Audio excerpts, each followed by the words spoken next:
Welcome to யோகாம்பாஸ். WhatsApp store எங்களோடது எப்படி நீங்கள் அக்சஸ் பண்ணணும், அதுலேருந்து நீங்கள் எப்படி ஆர்டர் பண்ணலாம் அப்படின்ற விளக்கங்கள் தொடர்ந்து வர வீடியோவில் கொடுத்துருக்கேன். வாட்ஸ்அப்பில் வந்து நீங்கள் 7358118199, இன்னொரு நம்பர் 8454878199.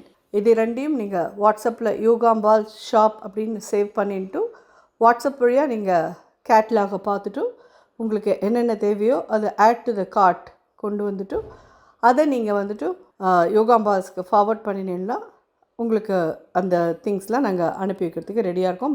ப்ளஸ் அதில் என்னெல்லாம் அவைலபிள் இருக்கோ அது எல்லாமே நீங்கள் பார்க்க முடியும். உங்களுக்கு என்ன தேவையோ அதை நீங்கள் 2 பேக்கெட் 3 பேக்கெட் எப்படி வேணுமோ அதுக்கு தகுந்த மாதிரி நீங்கள் ப்ளஸ் ஆர் மைனஸ் போட்டு நீங்கள் வாங்கிக்கலாம். தேங்க்யூ. வணக்கம். நானும் உங்கள் அபிமான யோகாம்பால் சுந்தர்.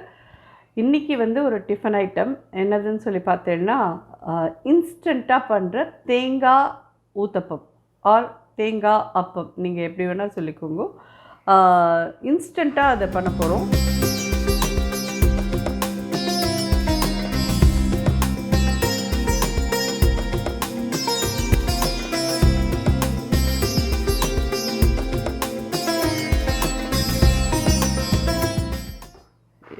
இந்த கப் தான் அளவுக்கு எடுத்துட்டுருக்கேன். 1 கப்பு,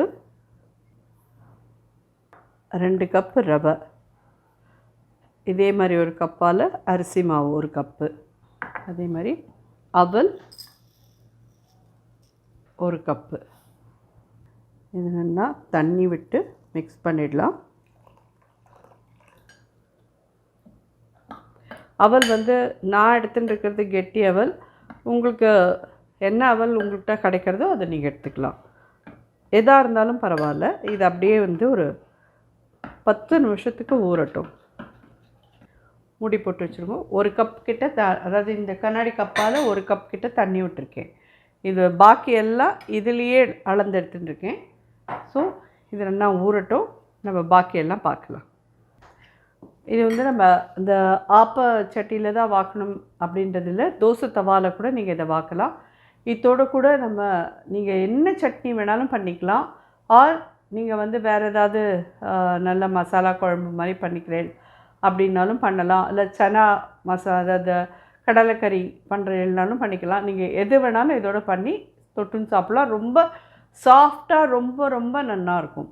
கையில் எடுத்துன்னு போகிறச்செல்லாம் இந்த தோசை வந்து நல்ல ஒரு மணமாக இருக்கும், ரொம்ப இதுவாக இருக்கும். நீங்கள் தக்காளி வெங்காய சட்னி அரைச்சி கூட எடுத்துன்னு போகலாம். இதுக்கு எந்த கப்பில் வந்து நம்ம ரவை இதெல்லாம் அளந்தோமோ அதே கப்பால் 1 கப்பு தேங்காய் திருகல்,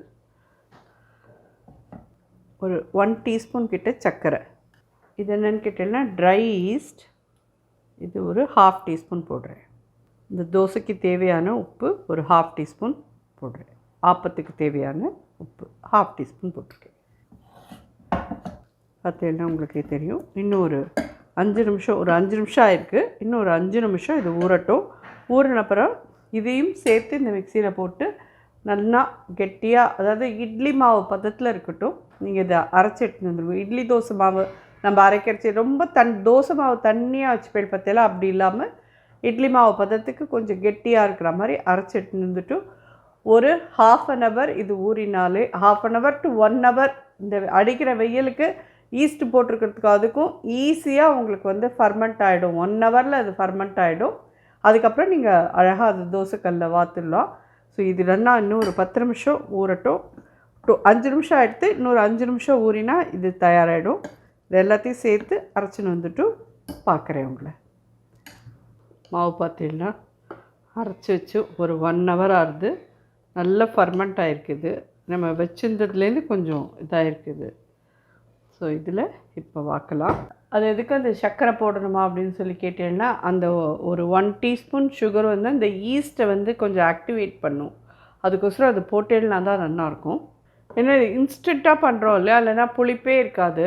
அதுக்கு வந்து இந்த ஈஸ்ட் போட்டு பண்ணுறதே, அந்த ட்ரை ஈஸ்ட்டு நாங்கள் வாங்கி வச்சுட்டா அது கெட்டு போகாதா மம்மி அப்படின்னா, கிட்டத்தட்ட அது 1 வருஷம் 1.5 வருஷம் நல்லாவே இருக்கும். அதுக்கு எக்ஸ்பைரி டேட் பார்த்து வாங்கிக்கோங்க. நீங்கள் அதை வெளியிலே வச்சுக்கலாம். டப்பாவில் போட்டு ஃப்ரிட்ஜில் வைக்கணும்ல அவசியமே இல்லை.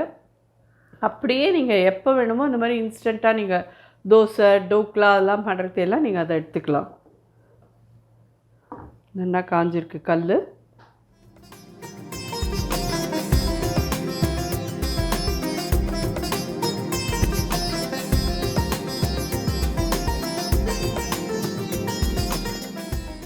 இதுலேயே தேங்காயோட இதுவும் இருக்கிறதுனால நல்ல ஒரு வாசனையாக நல்ல ஒரு இதுவாக இருக்கும்.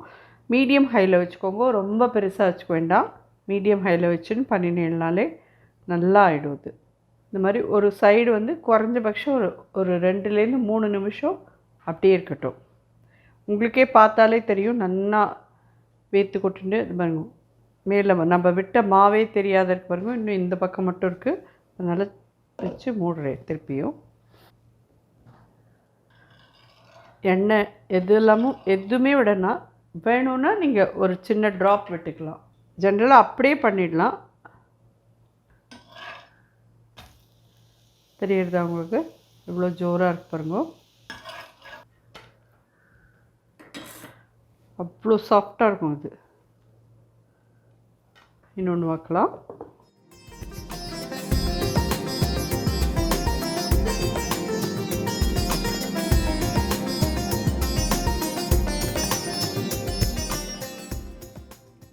ஆப்பச்சட்டி இருக்குன்னா நீங்கள் ஆப்பச்சட்டியில் வாத்துட்டு அது நல்லா இப்படி சுற்றிட்டு மூடி போட்டு வச்சிருந்தாலும் நல்லா ஜோராக ரெடி ஆகும். ரொம்ப ரொம்ப நல்லாயிருக்கும். இது இன்ஸ்டண்ட்டாக தயாராகிறது. ஸோ ஈஸியாக நீங்கள் எந்த குழம்போட வேணாலும் தொட்டுக்கலாம், எந்த சட்னியோட வேணாலும் தொட்டுன்னு சாப்பிட்லாம். நல்லாவே இருக்கும். இது நிச்சயமாக ட்ரை பண்ணுங்க எல்லோரும்.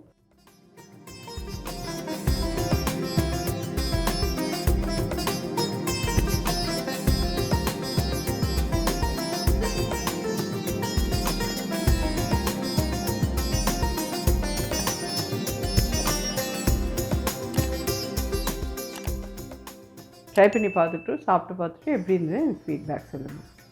நன்றி.